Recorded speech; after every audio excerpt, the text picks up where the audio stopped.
Hello everyone and welcome to today's Daily Splatt. Now you may remember a few days ago that I put up a video talking about a good play that I'd seen called Frankenstein, which was directed by Danny Boyle and starred Benedict Cumberbatch and Johnny Lee Miller.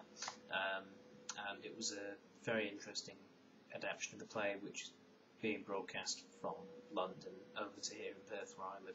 Anyway, I thought it'd be a good time to remind you all of another excellent adaptation of Frankenstein, the 1974 comedy, Mel Brooks comedy, Young Frankenstein, starring Gene Wilder, Peter Boyle and Marty Feldman.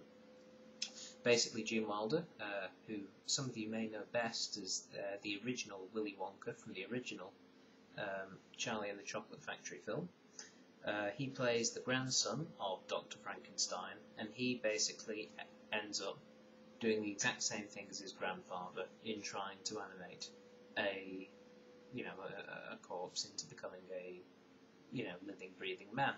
And it's very funny. I mean, if you're a fan of Mel Brooks films and you haven't seen Young Frankenstein, go and see it. It's very, very good. It's mostly based on the film version of Frankenstein, starring, Boris Karloff as the monster version, rather than from the books. It is taking the mick out of the film, and that sort of period of 1930s, 1940s, horror films.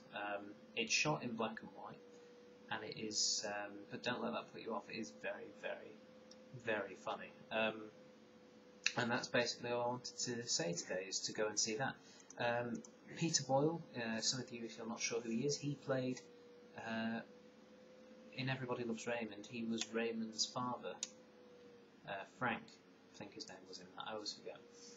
He plays the creature in this, because back in the day he was actually quite a big fella. He's pretty tall and fairly imposing, and he plays a very, very good Frankenstein's creature, or monster, I'm never sure what to call him. Anyway, so yes, make sure that you, if you can, go and get this film out, because it is very, very funny, and it is one of my favourite comedy films. In terms of Mel Brooks films, it's right up there with the likes of Blazing Saddles. It is very, very funny. Okay, that is, and The History of the World, Part 1, of course, which is one of my favourite films of all time. Anyway, that's enough from me.